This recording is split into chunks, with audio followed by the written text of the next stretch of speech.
Hi, this is Miranda from My Scrappy Life and welcome back to my channel. This is another process video for Confessions of a Paper Addict where I will have a design space for that cut file.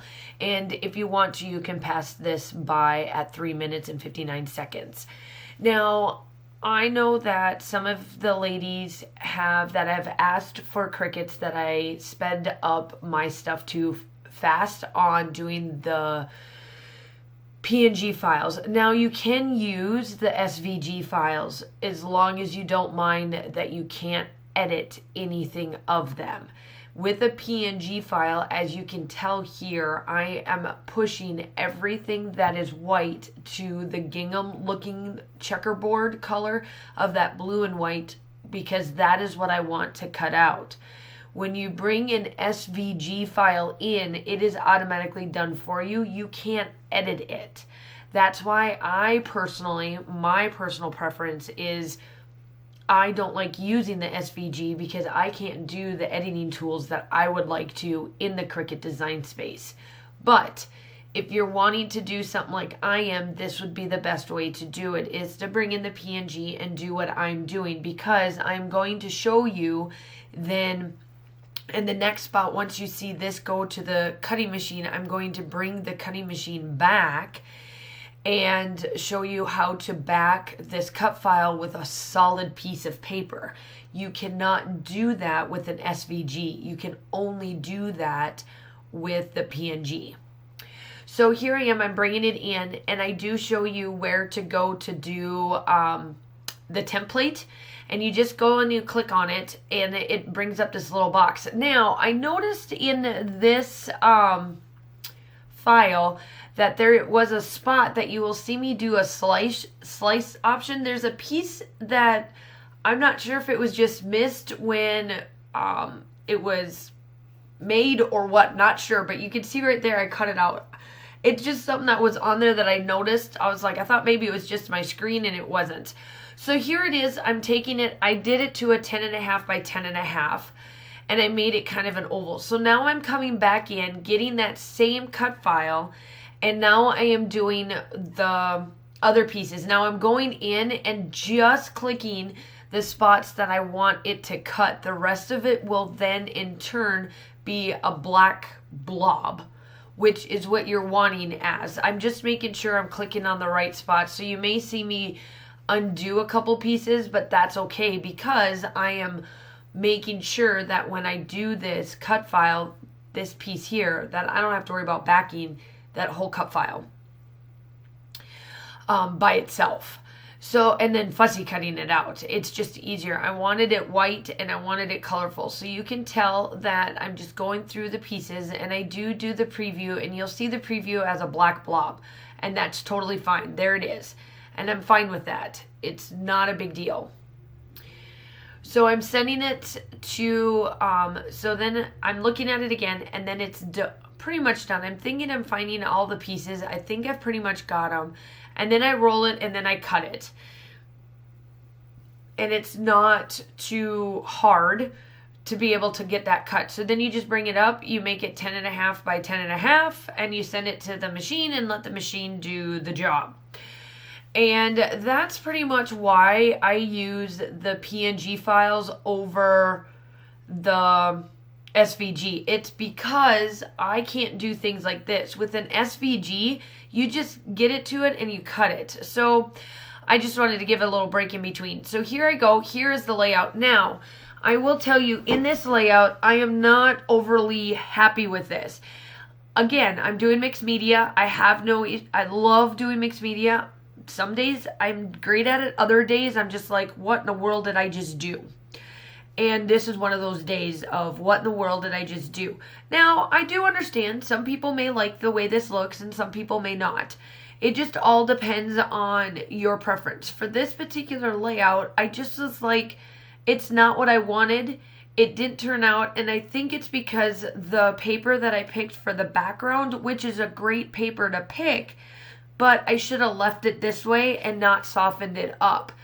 Now, I will tell you that using gesso or mixed media and just in general, that if you are going to use these bolder colors, you just know that when you soften it up, it's going to be soft. You're going to see it.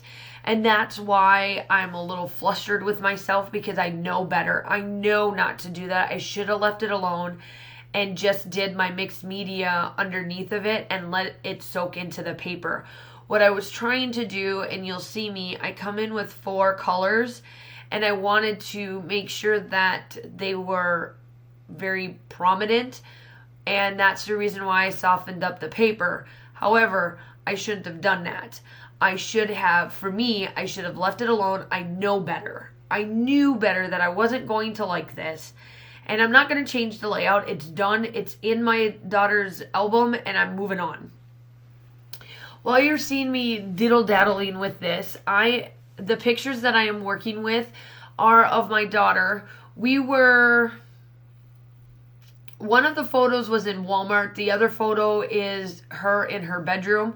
So Walmart came out with, during Valentine's Day last year anyway, is when I noticed them. They could have had them out other years. We just happened to notice them. And come out with these big fat animals.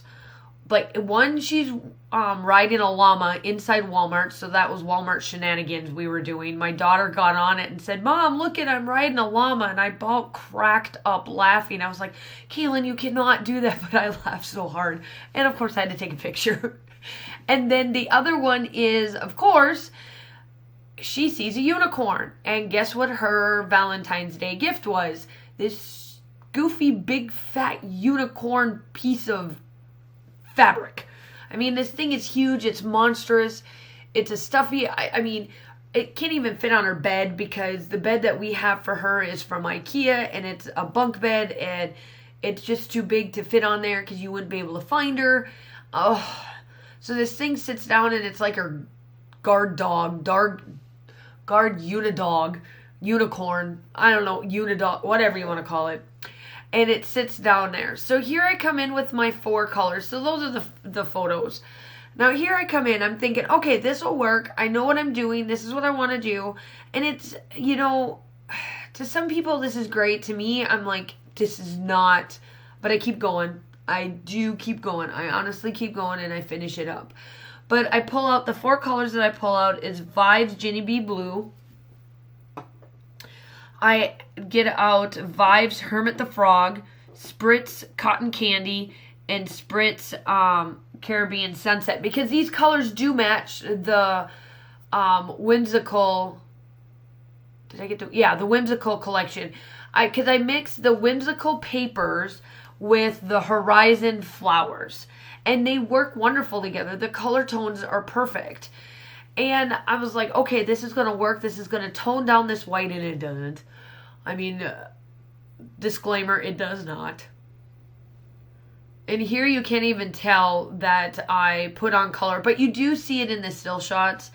When I get close, you do see them, but it's such a subtle, and that's why it's making me so frustrated, is that I had to blob them because I didn't want it to be completely these colors. And I think I should have, what I should have done, and this is what I should have done, and this is what I'm going to do the next time when I do rings like this. I should have glued it like I did, and then glued the ring around, and then come in and gesso so that it's a light and not this big. And then it would have worked. So now you're going to see me pull out all of the leaves and all of the flowers from Horizon. I did fussy cut a section of the 6x6 paper pad that you will see me work of the clusters. Those I did fussy cut them out as well, and that I did all off camera. All in all, I do like the layout, but it's not one of my favorites. But make sure that you go check out the Confessions of the Paper Addict cut file. I will link down below where I got this one from and what it is called. I absolutely truly love the cut files from Virginia. They're amazing. I mean, I have 2 people that I go to, and Virginia is one of them. I absolutely love her cut files. I can always find something that I want, and if she doesn't have something, you let her know, and she will make a point to to make it or try to make it or try to make something for it in that fashion for you, and she'll release it for the duration of it. She does quite a bit of releases this month. It'll be here in a week or so. We'll see another big set come out, and then she's got another big release in October. So yeah, I really love this. And then make sure that this is also part of Scraptember. So make sure that you go check out our guest designer along with everybody else that's linked down below, Laura and Natalie. We are going strong. This is day 8. So we are pushing along. I've been doing pretty well, but that's because I've had a whole week off to get myself ahead of schedule because of the hurricane. We've had to take in the evacuees from down south and in a Savannah area and wherever else they decided to come from, and our schools are housing them. So we've been volunteering, and I've been able to do a lot of scrapbooking because I had a whole week off, and I have my voice back because I'm not yelling at kiddos. So there we have it. So there it is, all done. I did some fussy cutting with some of the dragonflies and the flies that are on there. I add a little bit of chipboard pieces. All in all, this does turn out good. Well, I do like it. It is a nice layout. It's that white. That white's driving me nuts, and I think that's the reason why. The still shots are definitely coming up. Make sure that you like and subscribe to all of the channels down below. Make sure you go check out the Confessions of the Paper Addict. I am going to leave you with me just putting little bits left on it. The still shots are coming up, and I hope you have a wonderful day, and I will talk to you soon. Bye!